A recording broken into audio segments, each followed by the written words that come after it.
चलिए, तो ऑसिलेशन इस चैप्टर से हम लोग अपनी बात आगे बढ़ा रहे थे कंटिन्यू कर रहे थे।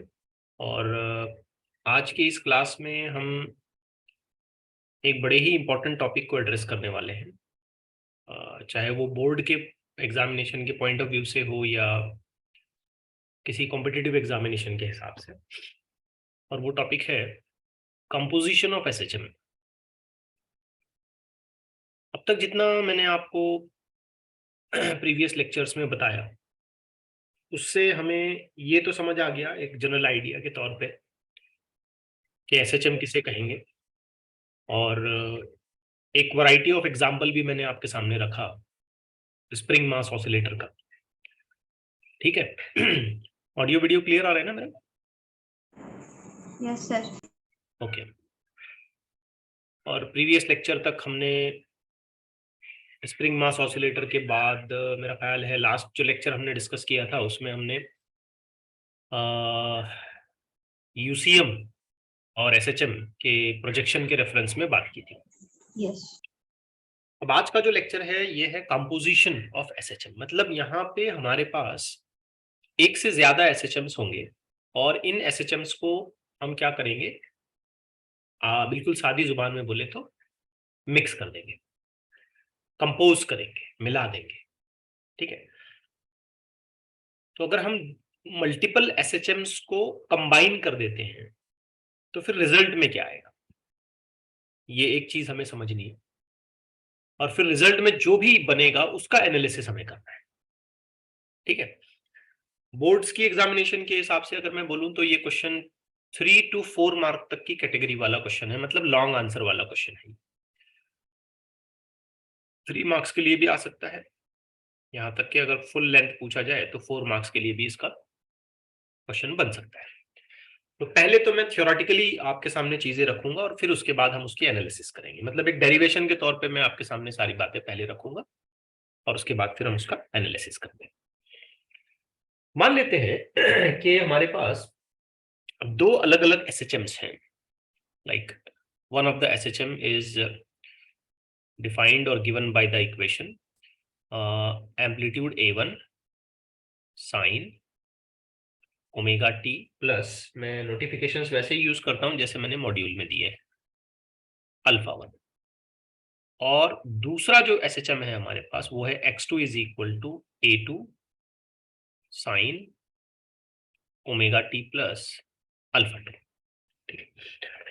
अब आप देखें इसमें या इन गिवन एसएचएम्स में आप एक चीज नोटिस करोगे कि फ्रीक्वेंसी मैंने सेम रखी है। दोनों की जो एंगुलर फ्रीक्वेंसी है या टाइम पीरियड जो है वो सेम रखा है। अब ये डेरिवेशन हम लोग टेक्स्ट बुक से कैरी कर रहे हैं, हालांकि फ्रीक्वेंसी भी अलग रखी जा सकती है, नो इश्यूज, बट हम पहले तो टेक्स्ट बुक के हिसाब से इन चीजों को समझेंगे। फिर हम देखेंगे कि इन दोनों एसएचएम्स में हमारे पास दो अलग अलग एम्पलीट्यूड्स हैं, A1 A2। और इन दोनों एसएचएम्स के जो स्टार्टिंग फेजेस हैं वो डिफरेंट है। एक का अल्फा 1 है और एक का अल्फा 2 है। अब ये अल्फा 1 अल्फा 2 कोई भी वैल्यू आप इमेजिन कर सकते हो और उसके अकॉर्डिंगली एसएचएम की जो स्टार्ट होगी वो आप उसके अकॉर्डिंगली तय करोगे। अब जैसे कि हेडिंग सजेस्ट कर रही है कि हमें इन दोनों एसएचएम्स को कंपोज करना है, बिल्कुल सादी जुबान में जैसे मैंने अभी कहा, आम लैंग्वेज में आप देखें तो हम कहेंगे इसको हमने मिला देना है, ज्वाइन कर देना है, कंबाइन कर देना है, मैथमेटिकली बोले तो ऐड कर देना। तो हमने क्या किया, इन दोनों एसएचएम्स का कंपोजिशन किया। तो उसे मैं मैथमेटिकली ऐसे लिख पा रहा हूं, x is equal to x1 plus x2। ठीक है, ये हो गया कंपोजिशन। x1 प्लस x2 कर दिया मैंने। मैथ्स में कंपोज करने का मतलब ही ये होगा ना कि आप इन दोनों को ऐड कर ले, कंबाइन कर दें। ठीक है। अब जो जो वैल्यूज हमारे सामने हैं बस आप चुपचाप उसे पुट अप कर दें। तो आपको x की इक्वेशन मिलने जा रही है A1, और ये फंक्शन है साइन, उसके बाद ये है omega t plus alpha 1, plus आ जाएगा A2 फंक्शन है sine, and then we have omega t plus alpha 2। ठीक। अब बच्चों ट्रिग्नोमेट्री में आप एक रूल पढ़ते होंगे, that is sine a plus b. किसी को याद? क्या आंसर आता है? Sine a cos b plus cos a sine b. We have sine a cos b प्लस cos a sin b। sin b। तो हमारे पास यहाँ पर ये जो दो ब्रैकेट्स हैं, एक इस साइन फंक्शन के साथ और एक ये दूसरा इस साइन फंक्शन के साथ, इसमें ओमेगा टी को आप क्या करो, ए की तरह अजम्पशन दे दो और अल्फा वन को बी की तरह। तो इसे आप एक्सपांड करो इस रूल के हिसाब से। वैसे ये जो दूसरा ब्रैकेट है, इसमें ओमेगा टी को आप ए कॉल कर लो और अल्फा टू को बी कॉल कर लो, तो इसे भी आप एक्सपांड कर लो इस रूल के हिसाब से। तो फिर आप देखो कि आपको क्या नई इक्वेशन मिलती है। तो let me write that big equation as, ये हो गया a1। अब एक्सपांशन बताएं आप। sin omega t cos alpha 1 cos alpha plus cos omega t sin alpha 1 sin alpha 1, ये आ गया प्लस में, ये a2, ये फिर बड़ा bracket sin omega t cos alpha 2 omega T cos alpha 2 plus cos omega t sin cos alpha 2। Omega T sin alpha 2। तो आपने इस तरीके से इसको कंबाइन कर लिया। अब स्टेप बाय स्टेप अगर मैं आगे बढ़ते चलूं, चूंकि ये आप बोर्ड्स में भी लिखोगे तो सारी स्टेप्स आपको वहां पे मेंशन करनी पड़ेगी। तो स्टेप बाय स्टेप अगर आप आगे जाते हो तो let me just multiply this a1 inside bracket. So this will become a1 sin omega t cos of alpha 1 plus a1 cos omega t sin of alpha 1 plus a2 sin omega t cos of alpha 2 plus a2 cos of omega t sin of alpha 2. So in total you are getting 4 different terms. Term number 1, term number 2, term number 3, term number 4. अब term 1 और 3 में आप देखोगे कि sin omega t factor common है। तो आप इसका बेनिफिट लोगे। तो आपने क्या किया, sin ओमेगा टी फैक्टर को कॉमन कर दिया और फिर ब्रैकेट बना के आपने लिखा a1 cos alpha 1 plus a2 cos alpha 2, फिर आप प्लस लगाओगे। टर्म नंबर 2 और टर्म नंबर 4 में आप देखोगे कि cos omega T factor common, तो आपने cos ओमेगा टी कॉमन ले लिया टर्म नंबर 2 यानी कि ये पूरा टर्म, और टर्म नंबर 4 यानी कि ये पूरे टर्म में से। फिर आप ब्रैकेट लगा के कंटिन्यू करोगे तो आप लिखोगे a1 sin alpha 1 plus a2 sin alpha 2। यहां आकर के आपको एक सब्स्टिट्यूशन करना है। अब वो सब्स्टिट्यूशन आप कुछ ऐसे करोगे कि a1 cos alpha 1 plus a2 cos alpha 2 को आप एक कॉमन नाम दे दोगे r cos डेल्टा, क्योंकि यहाँ cos cos है इसलिए cos। ठीक है, ये एक सब्स्टिट्यूशन आप तैयार करोगे। आप बोलोगे सर क्यों सब्स्टिट्यूट कर रहे हो, रीजन क्या है इसका, वाई, आपको दिल में कुछ भी आया तो आपने सब्स्टिट्यूट कर दिया क्या? ऐसा नहीं है, इसको सब्स्टिट्यूट करने का एक रीजन है, बड़ा ही सिंपल सा रीजन है। देखिए a1 और a2 जो है ये SHM के एम्पलीट्यूड्स हैं जो गिवन SHM में कांस्टेंट होते हैं। अल्फा 1 और अल्फा 2 जो है ये इनिशियल फेजेस हैं यानी कि इपोक्स हैं, तो ये भी कांस्टेंट होते हैं। तो पता चल रहा है कि ये पूरा टर्म अपने आप में कांस्टेंट वैल्यू को मेंटेन करेगा, इसलिए उसे सब्स्टिट्यूट कर रहे हैं। अगर वेरिएबल होता तो हम उसे सब्स्टिट्यूट नहीं कर पाते, क्योंकि हर अगले इंस्टेंट ऑफ टाइम पे हमें नई वैल्यू मिलती। तो सब्स्टिट्यूशन क्या करें, नहीं कर सकते। क्योंकि ये कांस्टेंट है इसलिए हमने इसे सब्स्टिट्यूट किया। अब उसी अंदाज से ये जो ब्रैकेट है जिसमें हमने मेंशन करना है a1 sin alpha 1 plus a2 sin alpha 2, आप इसको सब्स्टिट्यूट करो r sin डेल्टा, और इन दोनों सब्स्टिट्यूशन होने के बाद ये इस इक्वेशन को दोबारा देखो तो ये ऐसी हो गई r sin omega T cos delta. आप समझ पाए होंगे, मैंने r पहले लिखा प्लस, इनफैक्ट आप चाहो तो उस r को कॉमन भी ले लो, कोई प्रॉब्लम नहीं है, ठीक है ना, या कॉमन बाद में कर दें। चले r, फिर हमारे पास आया यहाँ पे cos omega T sin delta. sin delta. अब इसे भी आप बेटा रीअरेंज कर लो कुछ ऐसे, ये r आपने कॉमन ले लिया,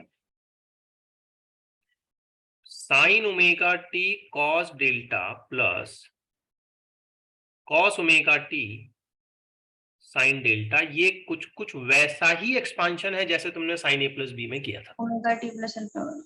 सिर्फ फर्क ये है कि यहाँ पे ए का रोल जो है ये ओमेगा टी कर रहा है और बी का रोल जो है ये डेल्टा कर रहा है। तो आप अगर इस इक्वेशन को सिंप्लीफाई कर लेते हो तो आपको आंसर मिलता है x is equal to r sine omega t plus delta. अब इस छोटे से डेरिवेशन से हमें एक एक्सप्लेनेशन ये मिला कि हमने दो अलग अलग एसएचएम्स को कंबाइन किया और उसके रिजल्ट में भी हमको एसएचएम ही मिला, क्योंकि ये भी एसएचएम की इक्वेशन है। देखिए इक्वेशन बिल्कुल सिमिलर लुकिंग है, एक हार्मोनिक फंक्शन होना, एक एम्पलीट्यूड होना और एक फेज होना, एक हार्मोनिक फंक्शन होना, एक एम्पलीट्यूड होना और एक फेज होना। That's it.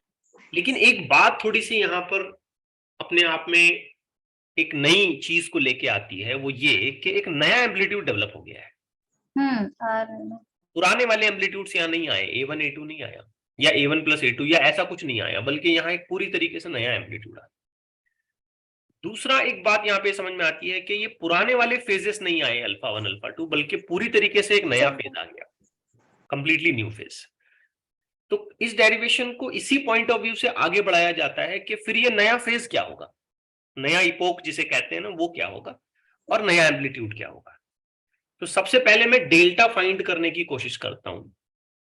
To find delta या टू ऑब्टेन, जो भी बोल दो आप, हम क्या करेंगे कि ये जो इक्वेशंस हमने यहां बनाई ना, let's call this as equation number 1 और call this as equation number 2, इन दोनों का रेशियो ले लेते हैं।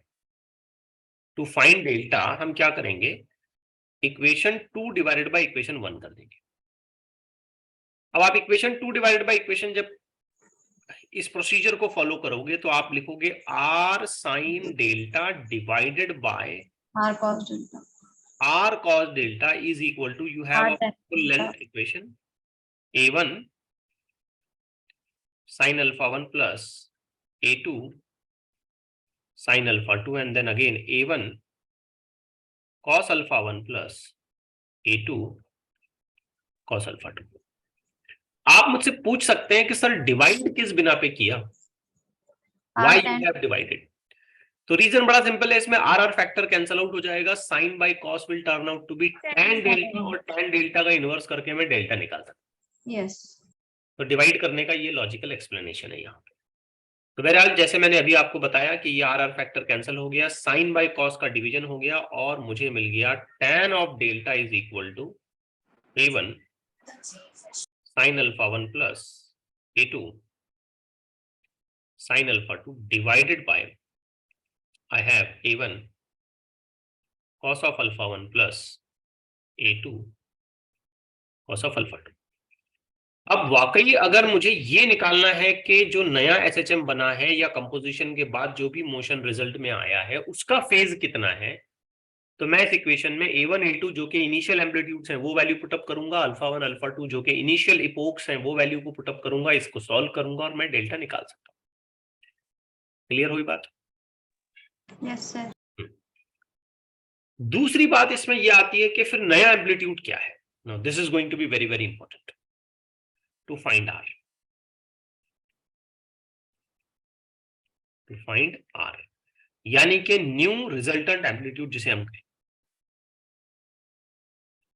रिजल्टेंट एम्पलीट्यूड, ये कैसे निकालें? Now this is again a very commonly done procedure to find out. आपके पास ये जो इक्वेशन 1 और 2 जो है ना, आप इसको स्क्वायर एडिशन करोगे। क्या करोगे आप? इसका स्क्वायर एडिशन, मतलब आप इक्वेशन नंबर 2 का स्क्वायर करोगे और उसके साथ एडिशन करोगे इक्वेशन नंबर 1 की स्क्वायर। तो आप सोचो आपने ऐसा क्यों किया, तो ये देखो आपको अभी फौरन समझ में आ जाएगा, जैसे ही मैं ये लिखता हूं आपको समझ में आ जाएगा। R square sine square delta plus r square cos square delta, square addition a1 sine sorry delta आ गया, A1 sine alpha 1 plus A2 sine alpha 2 square plus A1 cos alpha 1 plus A2 cos alpha 2 square. अब आप सोचो मैंने क्यों square करा होगा? Sine square plus cos square 1 यहाँ से क्या होगा कि ये आर स्क्वायर फैक्टर कॉमन निकल आएगा और sign square delta plus cos square delta will become 1। तो ट्रिग्नोमेट्री का बहुत कॉमन सा रूल है, वो 8th 9th के स्टूडेंट को भी पता रहता है। तो वहां से sign square delta plus cos square delta factor अगर 1 में कन्वर्ट हो गया तो बचा क्या? सिर्फ आर स्क्वायर। दैट्स इट, वही तो हमें निकालना था। तो इस चीज को अगर मैं पूरा कर दूं और यहाँ पे सिंपली लिख दूं आर स्क्वायर तो किसी को कोई दिक्कत नहीं। Yes sir. अब ये दोनों ब्रैकेट सीधा स्क्वायर ऑर्डर के हिसाब से आप एक्सपेंशन कर दें तो आप लिख पाएंगे A1 का square sine square alpha 1 plus 2 into times of A1 A2 sine alpha 1 sign alpha 2 plus A2 का square sine square alpha 2 plus नीचे लिखता हूं मैं A1 का स्क्वायर कॉस स्क्वायर अल्फा 1 चलेगा ना, 2 times of A1 A2 cos alpha 1 cos alpha 2 plus A2 का square cos square alpha 2। आया सबकी समझ में? ये वाला ब्रैकेट इधर लिखा, ये वाला ब्रैकेट इधर लिखा। Yes sir. और ये प्लस मैंने मेंटेन किया, इसके आगे प्लस ही है। अब मैंने इंटेंशनली इन टर्म्स को ना ऊपर नीचे लिखा ताकि आपको ये देखते ही समझ में आ जाए। इसमें से मैंने क्या कॉमन लेना है? A1 स्क्वायर क्या बचना है? cos square alpha plus sine square alpha 1 plus cos square alpha 1। तो क्या आएगा? 1। A1 स्क्वायर बचेगा। हाँ तो A1। इसमें से क्या कॉमन आ जाएगा? A2 square. A2 square common आ जाएगा। अगर यहाँ A2 स्क्वायर कॉमन आया तो ब्रैकेट में क्या बचेगा? 1। 1। मतलब इन दोनों टर्म्स की एडिशन किस चीज में रिजल्ट करेगी? A2 square. A2 square. और इन दोनों टर्म्स की एडिशन किस चीज में रिजल्ट A1 करेगी? स्क्वायर। A1। बाकी जो बचता है उस पे बाद में देखते हैं। फिर भी इसमें दोनों में से कॉमन क्या आएगा? 2A1 A1 A2 वाला फैक्टर कॉमन आ जाएगा। तो चलिए हम सबसे पहले खुशी खुशी इस बात को तो लिख लें कि हमें मिल गया A1 का स्क्वायर प्लस A2 का square plus 2 times of A1 A2 common निकाला है और ब्रैकेट में चल रहा है sign alpha 1 sign alpha 2 plus cos alpha 1 cos alpha 2। अगर आपको ट्रिग्नोमेट्रिक आइडेंटिटीज और उसकी रिलेशंस अच्छे से याद हैं तो ये भी cos A minus B। Very good very good, यही सुनना चाह रहा था मैं। ये relation cos A minus b का एक्सपेंशन है। तो यहाँ A का रोल अल्फा 1 प्ले कर रहा है और B का रोल अल्फा 2 प्ले कर रहा है। तो इसका सिंपल सा मतलब क्या निकलता है कि अगर हम आर स्क्वायर को सॉर्ट आउट कर लेते हैं तो वी कैन राइट A1 का स्क्वायर प्लस A2 का square plus 2 times of A1 A2 और गलत नहीं हूं अगर मैं तो cos of alpha 1 minus alpha 2। क्या कहते हो? यस। अब ये अल्फा 1 माइनस अल्फा 2 असल में क्या है? पूरा पीछे जाके देखो तो इनिशियल फेजेस है इनिशियल फेजेस है ना। मतलब यहां हम अल्फा 1 माइनस अल्फा 2 लेने का सीधा सा मतलब क्या निकाल सकते हैं? मीनिंग क्या निकाल सकते हैं कि हमें यहाँ फेज डिफरेंस लेना है। ये जो दोनों एसएचएम्स हमने स्टार्ट में लिए कंपोज करने के लिए, कंबाइन करने के लिए, उनका जो भी करस्पॉन्डिंग फेज डिफरेंस आएगा उसे यहां लाके हमको रखना है। yes. बात अच्छे से दिमाग में बिठाइए। अब मैं जो लिखने जा रहा हूं हो सकता है आप इससे थोड़ा सा चौंकें। R is equal to under root में A1 का स्क्वायर प्लस A2 का square plus 2 times of A1 A2 cos. चले भले यहाँ अल्फा 1 माइनस अल्फा 2 आ रहा है लेकिन हमको तो पिक्चर क्लियर है कि ये फेज डिफरेंस है। क्या हमने ऐसी कोई इक्वेशन क्लास 11th के वेक्टर्स चैप्टर में पढ़ी थी? Yes yes. ये वेक्टर एडिशन है। दो वेक्टर पी क्यू हैं, अगर उन दोनों में कोई फेज डिफरेंस है, उन दोनों में कोई एंगल थीटा बन रहा है तो हमने उनका रिजल्टेंट लिखना है अंडर रूट में P square plus Q square plus theta with theta is the angle between the two vectors. तो ये बात अब आपके दिमाग में बहुत अच्छे से बैठनी चाहिए, क्योंकि हम इस चीज को मल्टीपल चैप्टर्स में यूज करने वाले हैं कि जहां कहीं मिक्सिंग होगी, जहां कहीं कंपोजिशन होगा, जहां कहीं ओवरलैपिंग होगी, जहां कहीं एडिशन होगा, रिजल्टेंट एम्पलीट्यूड डायरेक्ट एडिशन कभी नहीं होगा, बल्कि वेक्टोरियली ऐड किया जाएगा। ये दिमाग में बिठाएं। भले वो दो वेव्स के बारे में हो, दो लाइट की वेव्स के बारे में हो, दो जनरल मैकेनिकल वेव्स के बारे में हो, या एसएचएम्स के बारे में हो, या किसी भी चीज के बारे में हो, जब भी सुपरपोजिशन होगा, जब भी एडिशन होगा, जब भी कंपोजिशन होगा, रिजल्टेंट वैल्यू हमेशा वेक्टोरियली ऐड होगी। ये एकदम दिमाग में घर कर लेना चाहिए बात आपके। डायरेक्ट एडिशन कभी नहीं करना। सारा खेल तय होगा depending on the values of the differences in phase. Phase में अगर डिफरेंस है तो उस हिसाब से, फेज में डिफरेंस नहीं है तो उस हिसाब से। क्या कहते हो? Yes sir. ठीक है। तो अगर हमने दो एसएचएम्स को कंबाइन किया तो उनके एम्पलीट्यूड्स डायरेक्ट कभी ऐड नहीं होंगे। लाइक मान लेते हैं ये 3 है और ये 4 है, तो ये कैन नॉट ऑलवेज से कि 7 आंसर आएगा, नहीं। ये डिपेंड करेगा इस बात पे कि दोनों में फेज डिफरेंस कितना है।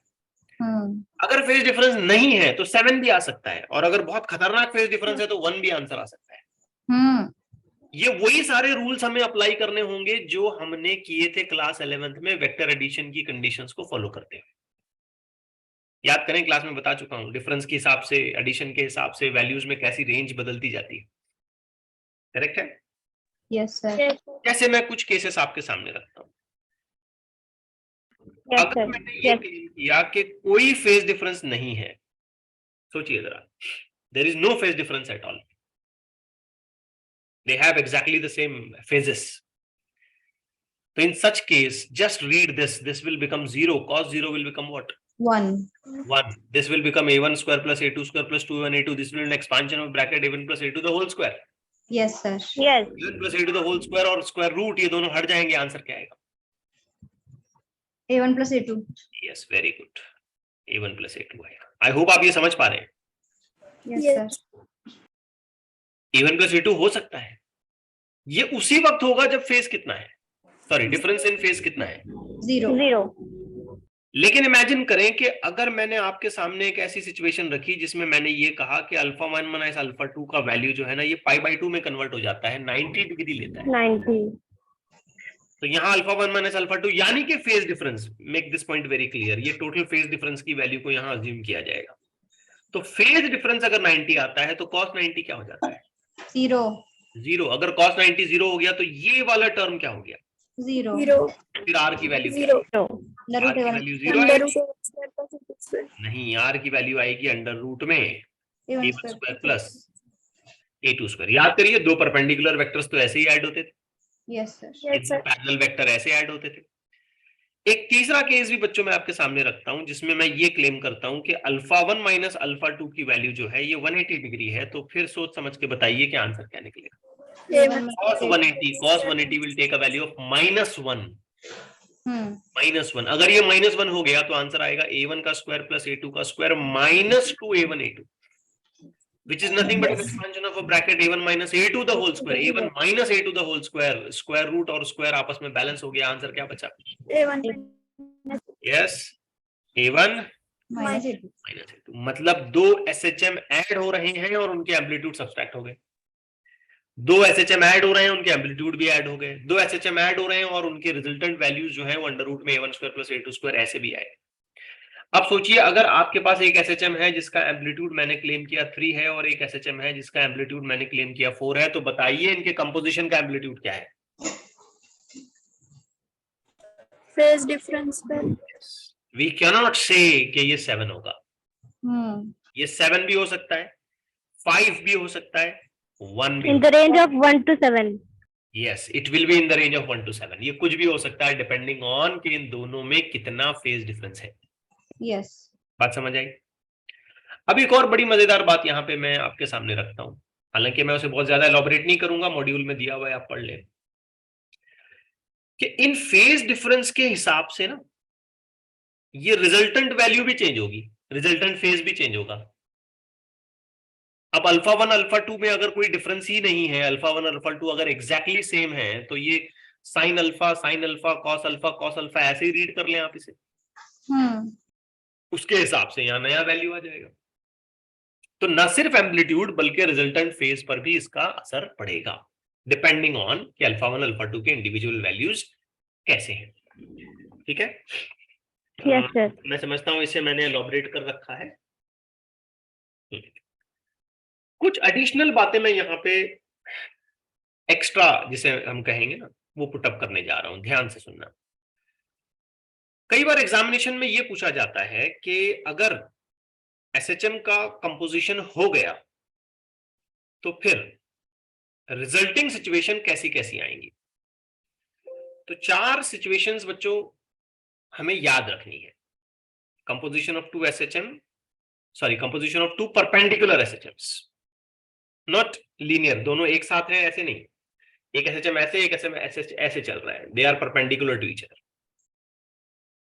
ये याद रखना है हमको। ये मेरा ख्याल है पिछले किसी नीट या जेई के एग्जामिनेशन में एक थ्योरेटिकल क्वेश्चन पूछा गया था।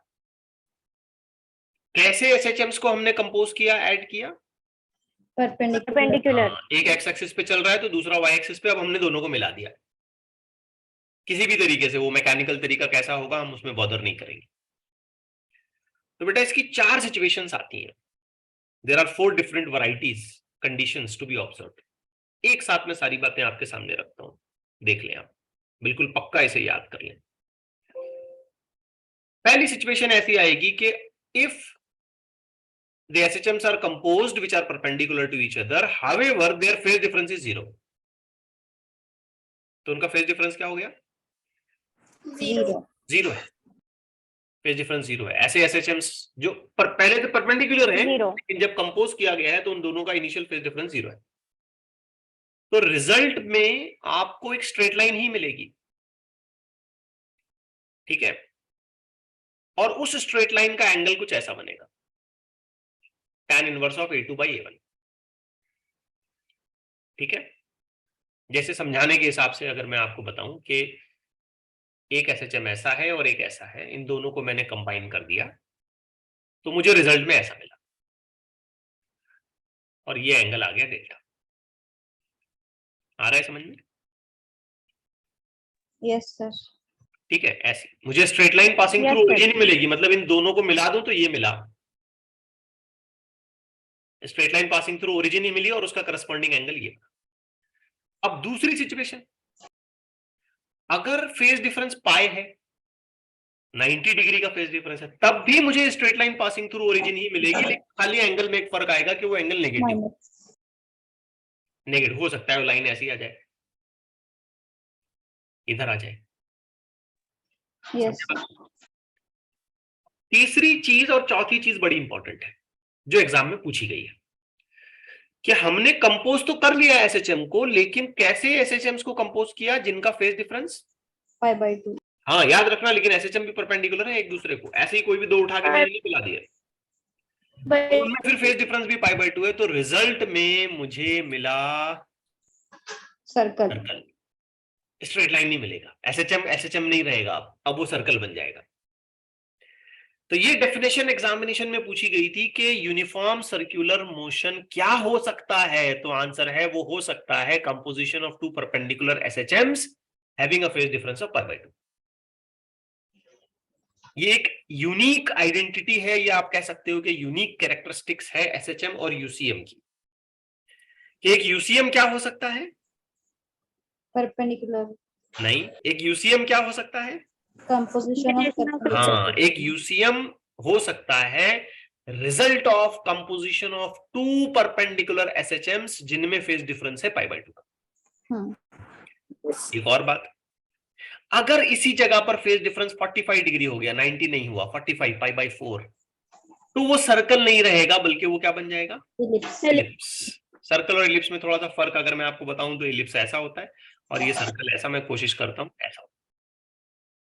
Yes sir. ठीक है, ये भी एग्जामिनेशन में पूछा गया क्वेश्चन है कि एक एलिप्स क्या हो सकता है, तो आंसर सिंपल है, it can be a result of composition of the 2 perpendicular SHMs which differ by a phase difference of 45 degree और π/4 radian। इसमें सर्कल वाला क्वेश्चन एग्जामिनेशन में आ चुका है। ठीक है, यस सर। अब हम बात करते हैं कुछ इलस्ट्रेशंस पर, और मैं चाहता हूं कि आज मैं इलस्ट्रेशंस पूरे खत्म कर दूं। ठीक है, सबसे पहला और सबसे सिंपल सा इलस्ट्रेशन, सबसे आखिरी इलस्ट्रेशन जो है वही आपके सामने मैं रखता हूं। क्वेश्चन पढ़ें ध्यान से और बताएं क्या होगा। A particle is subjected to two mutually perpendicular simple harmonic motions such that x and y are the coordinates. एक x और y है, दोनों परपेंडिकुलर हैं, दोनों में फेज डिफरेंस कितना है? π/4 π/4। तो पार्टिकल क्या करेगा? इलिप्स। इलिप्स में जाएगा। 10 सेकंड पहले ही पढ़ा। Yes sir. ठीक, चलिए कुछ बड़े ही सिंपल सिंपल क्वेश्चन से हम लोग आगे बढ़ते हैं। एकदम आसान से क्वेश्चन होंगे। अगर आपने मेरी बताई हुई बातें बहुत ध्यान से सुनी हैं तो आपको जरी भी दिक्कत नहीं होगी, आप सारे क्वेश्चंस बड़े आराम से सॉल्व कर सकते हो या समझ सकते हो। रिजल्टेंट एम्पलीट्यूड निकालना है। ठीक है, आप बताएं पहला एम्पलीट्यूड कितना है? 3 दूसरा एम्पलीट्यूड कितना है? 4 4। बताएं फेज डिफरेंस कितना है? अल्फा 1 माइनस अल्फा 2 को मैं फाई लिख रहा हूं सिंप्लिसिटी के लिए। π/3 π/3 का मतलब क्या होता है? 60 डिग्री 60। 60 काम खत्म। रिजल्टेंट एम्पलीट्यूड फॉर्मूला रीड करें। a1 स्क्वायर a1 का स्क्वायर प्लस a2 का square plus 2a1 a2 cos of phase difference 5। तो अगर मैं इस चीज को थोड़ा सा डायरेक्ट लिखूं, 3 का स्क्वायर 4 का square 2 into 3 into 4 into cos 60। 60 cos 60 कितना होता है? 1/2 हाफ। तो ये और ये कट गया। आई होप आप समझ पाए। Yes sir. 9 16 12 अंडर रूट में 25 प्लस 37। That's it. ये हो गया रिजल्टेंट एम्पलीट्यूड। आप चाहो तो इसे लिख सकते हो अप्रोक्सीमेटली 6.5, चाहो तो। ठीक है, यस सर। चलिए नेक्स्ट देखते हैं।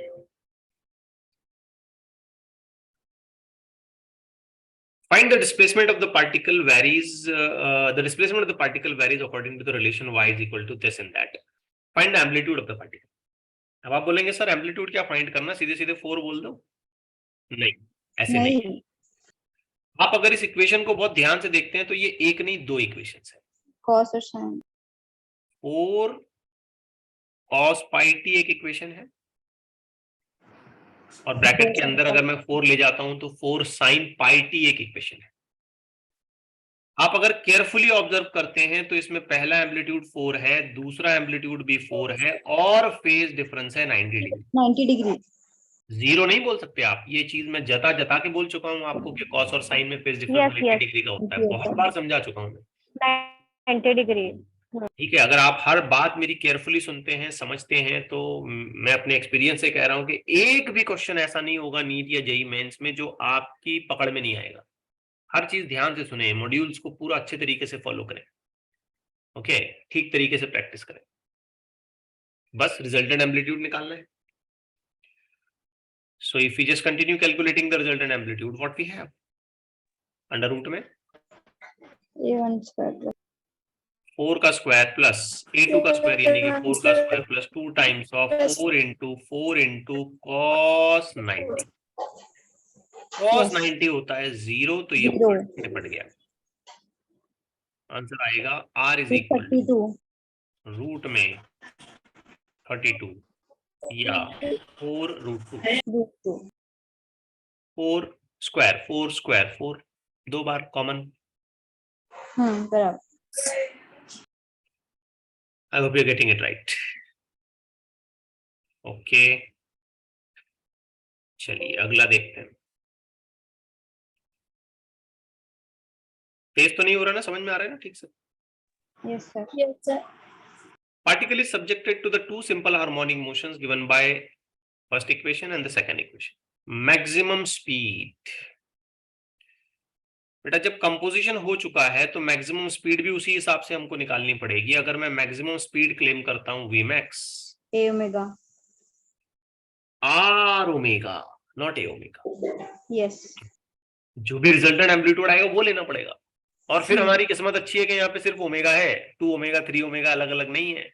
ये सोचो, जो भी ओमेगा होता वो ओमेगा लेना पड़ता, और जो भी रिजल्टेंट एम्पलीट्यूड आता वो लेना पड़ता।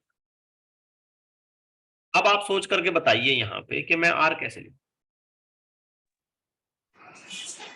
चलिए, 10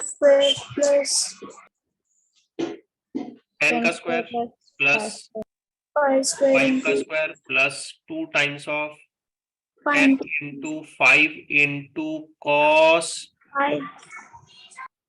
पाई। cos पाई का मतलब हुआ 180। 180। cos पाई समझे ना, ये भी साइन है वो भी साइन है, डिफरेंस पाई का है। cos पाई कितना होता है? -1 -1 होता है। अगर हम इसे एक अच्छा खासा सॉल्यूशन दे देते हैं, सो this will become 100 plus 25 minus 100। आया ना 5। ठीक है, यस सर। अब Vmax की तरफ जाएं तो Vmax का आंसर आएगा 5 ओमेगा। That's it. अब बोलेंगे सर ओमेगा क्या है? ओमेगा नहीं पता। नहीं पता, नहीं पता, नहीं पता ना भाई, ओमेगा है तो ओमेगा लिखेंगे ना। अब जो है वही लिखोगे ना। Yes sir. जरूरी है क्या कि वहां कुछ ओमेगा की जगह कुछ नंबर आए? नंबर होता तो लिखते, नहीं है तो नहीं लिख रहे। That's it. चलिए और आगे बढ़ते हैं।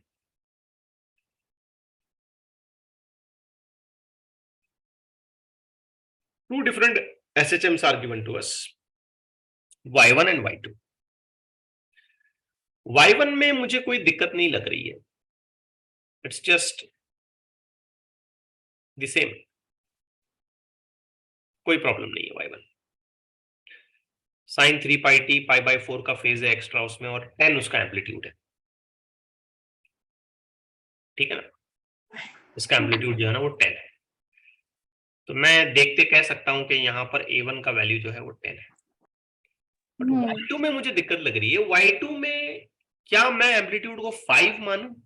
नहीं नहीं, क्योंकि y2 की जब मैं पूरी इक्वेशन देखता हूं तो वो अपने आप में एक कंपोजिशन है। साइन प्लस कॉस, वो अपने आप में एक कंपोजिशन है। दो चीजें मिला दी ना तो यहां कंपोजिशन हो गया ना। Yes sir. उसे सॉर्ट आउट करना पड़ेगा। तो मैं पहले तो y2 को थोड़ा सा सिंप्लीफाई कर लेता हूं। 5 साइन 3 पाई टी प्लस ये 5√3 अंदर मल्टीप्लाई कर दिया cos 3 पाई टी। अब आप मुझे सोच समझ करके बताएं कि मैं a2 को कैसे लिखूं। What should I right for a2?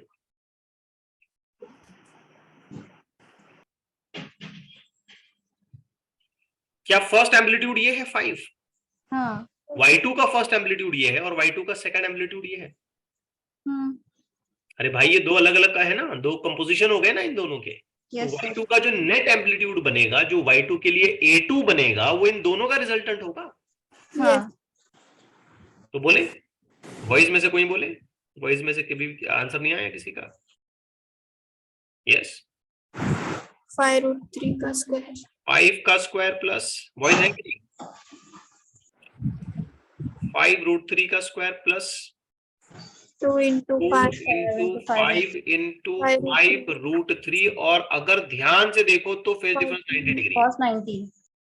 Yes 90 degree phase है, क्योंकि एक फंक्शन साइन है और दूसरा कॉस है। cos है। cos 90 वैल्यू अपने आप में हो जाएगी 0। अब आपने बस इसको सॉल्व करना है। 25 प्लस ये 75 हो 100। गया 25 प्लस 75 मतलब 100 मतलब 10। तो पता चला कि a2 का आंसर भी 10 ही आया। Yes sir.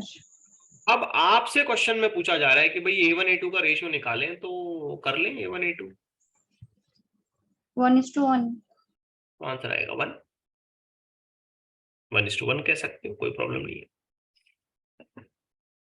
Clear? Yes sir. Yes sir. Let's take the next one.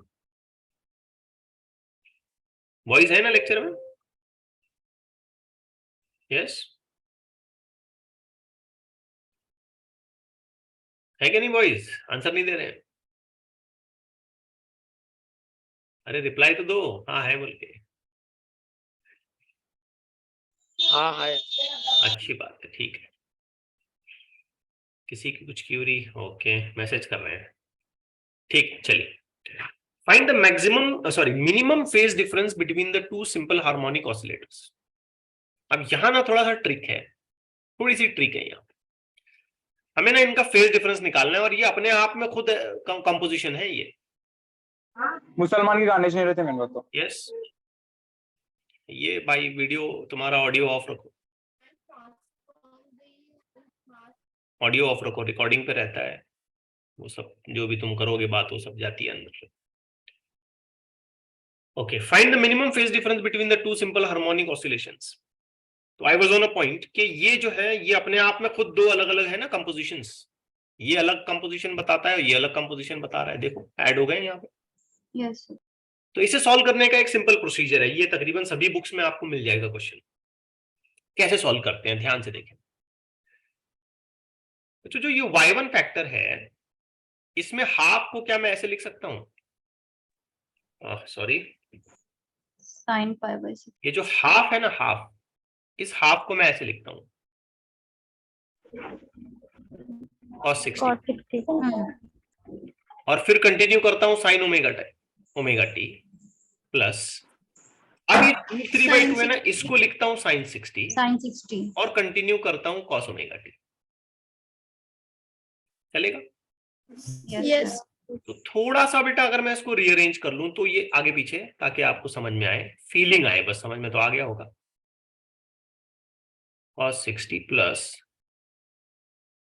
cos omega t sine 60, किस चीज का एक्सपांशन है ये? Sine a plus.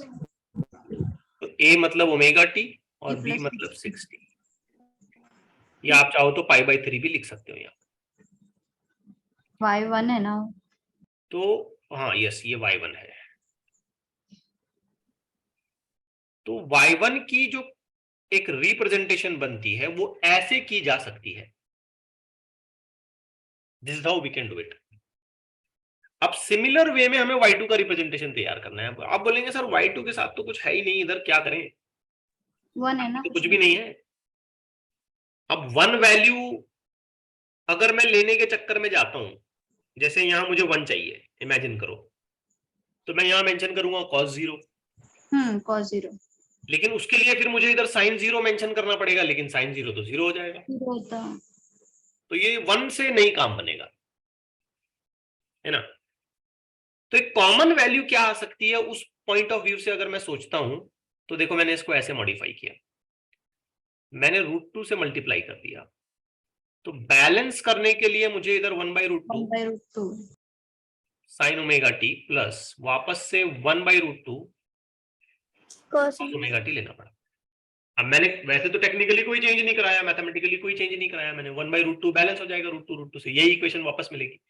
लेकिन ऐसा करने से मुझे फायदा क्या मिलेगा कि ये 1/√2 की जगह पे मैं cos 45 पुटअप कर सकता हूँ, और इधर 1/√2 की जगह पे मैं sin 45 पुटअप कर सकता हूँ। yes तो I may get an equation claiming like this: √2 cos 45 sin omega t plus sin 45 cos omega sin 45 cos omega t, which I can write something in this manner. sin omega t, अच्छा ये पूरा bracket कर लें ऐसे, sin omega t cos 45 plus cos omega t sin 45, therefore y2 is equal to √2 sin omega t plus sin omega t plus 45। अब बेटा आपको निकालना है फेज डिफरेंस, ठीक है?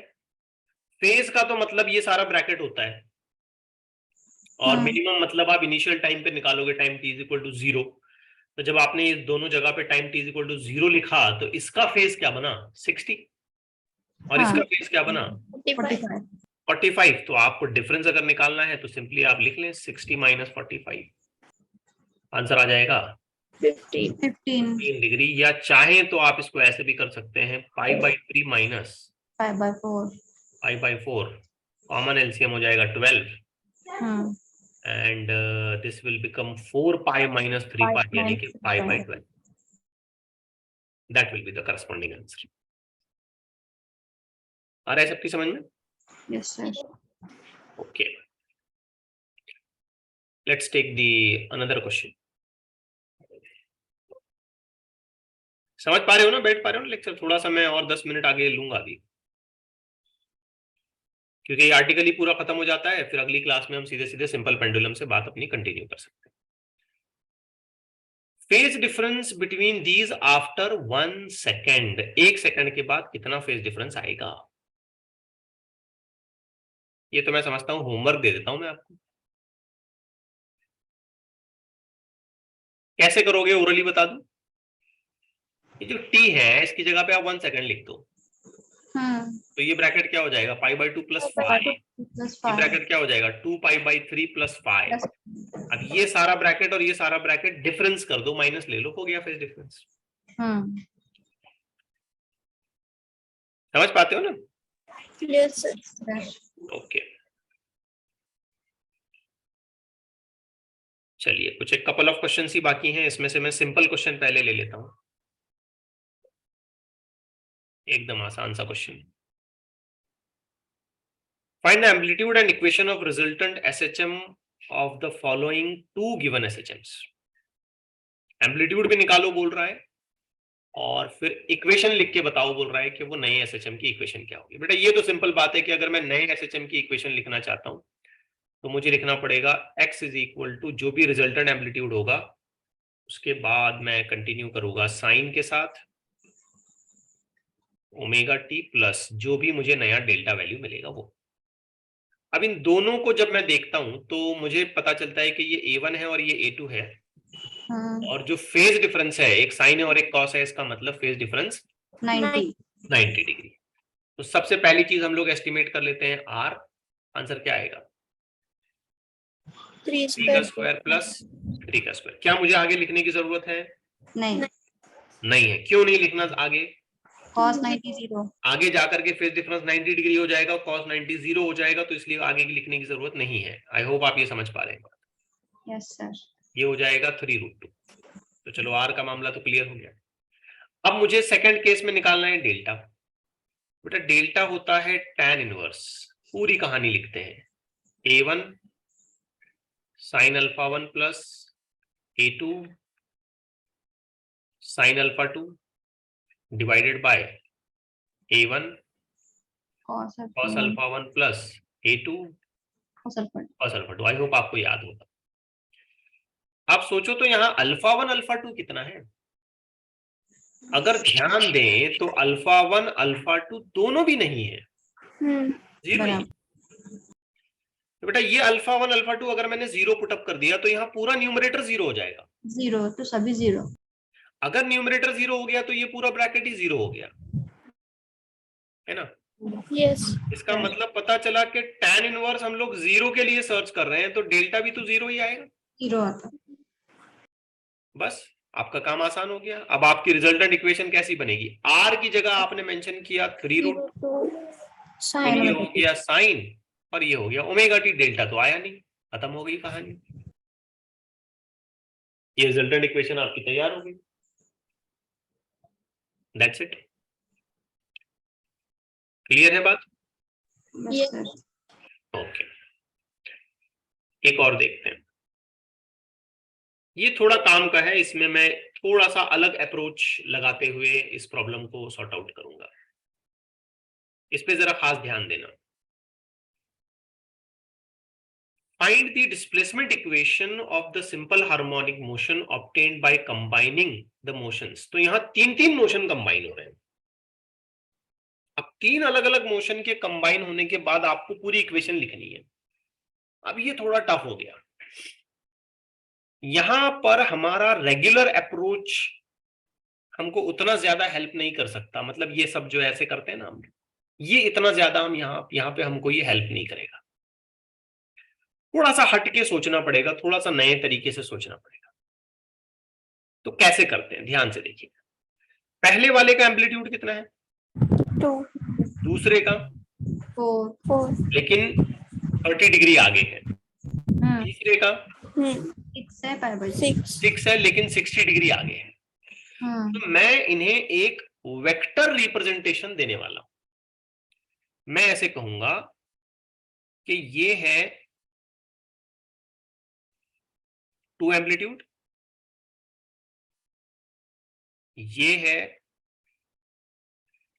4 एम्पलीट्यूड जो के 30 30 डिग्री आगे है, ये है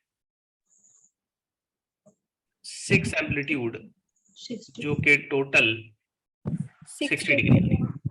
तो ये अप्रोच थोड़ा सा आप सीख लें। 2 तक तो ठीक है, हम इक्वेशन बनाते हैं, निपटा देते हैं मामला, लेकिन इन 2 एसएचएम्स के कॉम्बिनेशन को सॉल्व करते करते एक बात तो हमारे जहन में चली गई ना कि हमें वेक्टोरियली सॉल्व करना है। तो क्यों ना इन एसएचएम्स को एक वेक्टर रिप्रेजेंटेशन में कन्वर्ट किया जाए, मानो जैसे वो वेक्टर्स हैं। Yes sir. तो 2 हो, 4 हो, 10 हो, 15 हो, कोई फर्क नहीं पड़ता, वेक्टर की रेजोल्यूशन बनाओ, सॉल्व करो, काम खत्म। कंपोनेंट्स। हाँ, अब आप इसको अगर बहुत आसान करना चाहते हो तो सीधे सीधे इसके कंपोनेंट बना दो, ये और आसान हो जाएगा। देखिए ये 2 वाले कंपोनेंट को तो कोई, सॉरी 2 वाले वेक्टर को तो फिलहाल कोई धक्का नहीं लगेगा, थोड़ा सा बड़ा बनाता हूं मैं। लेकिन सोचो अगर इस 4 के 2 मैं कंपोनेंट बनाता हूं, एक 2 के साथ और एक परपेंडिकुलर इधर, तो क्या होगा? 4 cos 30 इधर मेरे पास आएगा 4 cos 4 30 cos 30 यानी कि 2√3। Yes sir. आई होप आप समझ पा रहे हैं। यस और इधर मेरे पास आएगा 4 sin 30 4 sin 30 यानी कि सिर्फ 2। 2 उसी तरीके से 6 को भी सॉल्व कर लें आप। 6 का इधर वाला वैल्यू कितना आएगा? 6 cos 60 3 6 cos 60 यानी कि कितना आएगा? 3 है ना। मैं ये 2 को जरा पीछे ही रखता हूं, 2 सबसे छोटा है ना अपना, ये हो गया अपना 2, और ये ग्रीन वाला, सॉरी ब्लू वाला जो यहां तक आया, ये यहां तक आया, ठीक है। अब ग्रीन वाले को और आगे निकालना पड़ेगा, तो ये हो गया 3, और इस तरफ कितना जाएगा ऊपर? 3√3, तो ये हो गया 3√3। अब जरा सोचें कि इनका सबका एडिशन क्या होगा, ये तो ऐसे हॉरिजॉन्टली एक एडिशन वैल्यू हम लोग निकाल सकते हैं ना, एक टोटल वैल्यू, रिजल्टेंट। एक टोटल वैल्यू तो हम लोग क्लेम करेंगे। ये 3, ये 2 5, 2√3 सॉल्व करके बताओ कितना आता है। √3 का वैल्यू आता है 1.732।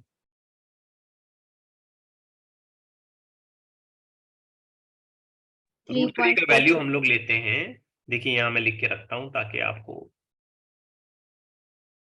ठीक है। तो इसको 2 से मल्टीप्लाई करें आप, कितना हो जाएगा ये? 3.46। हाँ, 3.46 में ये 3 और 2 का एडिशन करें, कितना होगा बताओ टोटल? इनका सीधा सीधा एडिशन हो सकता है ना, ये सब एक ही डायरेक्शन में है। 8.46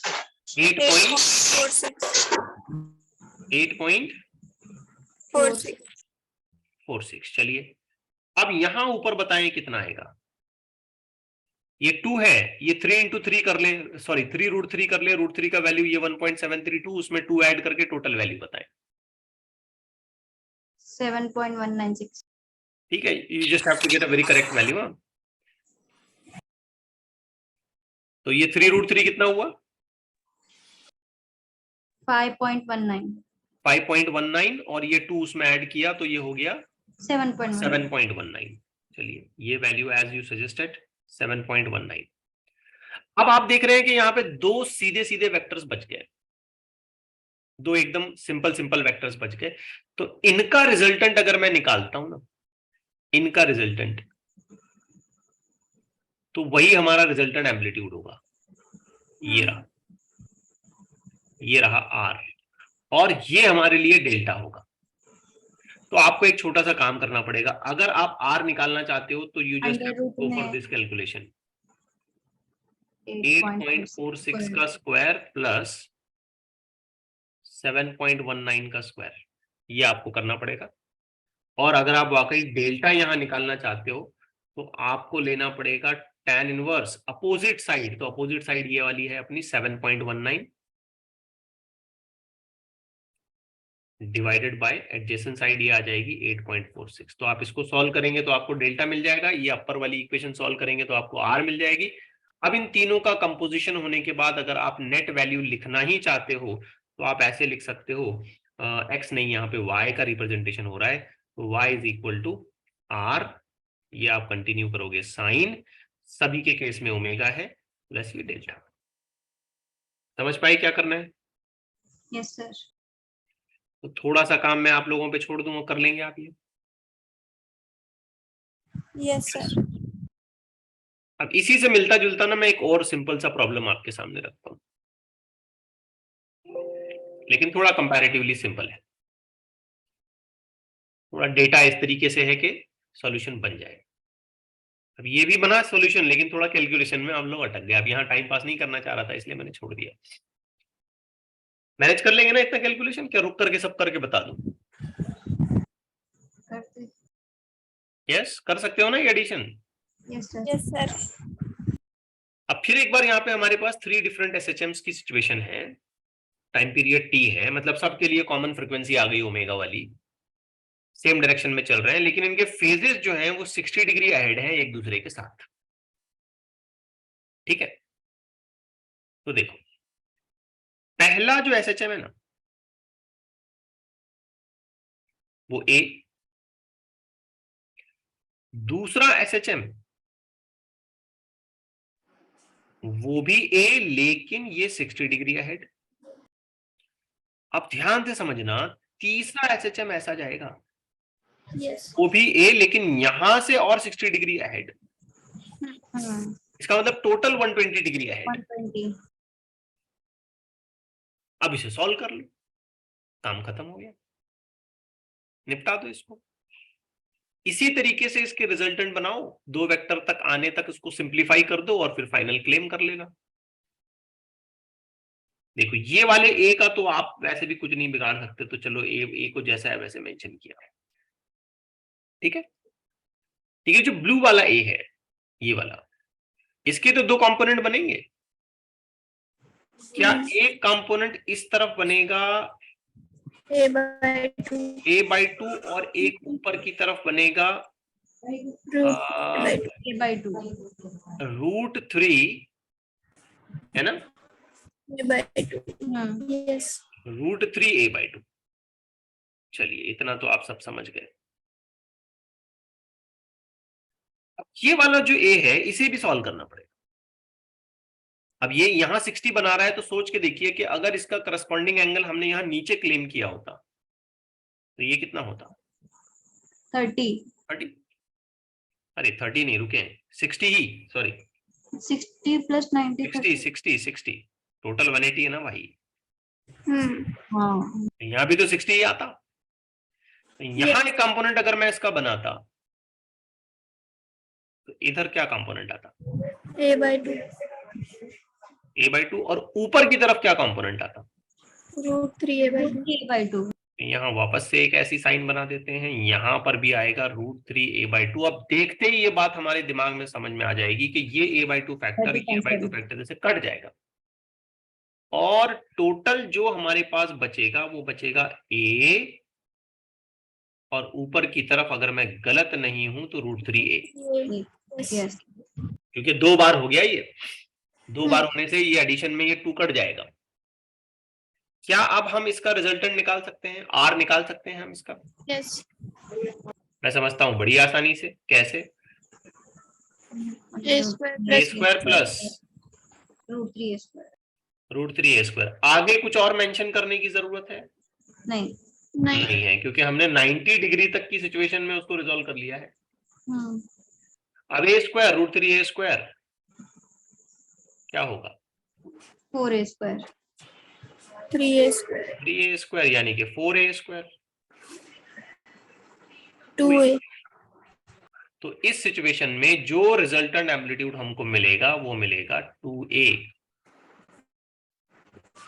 आई बात समझ में? Yes, sir. Now one last question, then we'll stop. देख लें।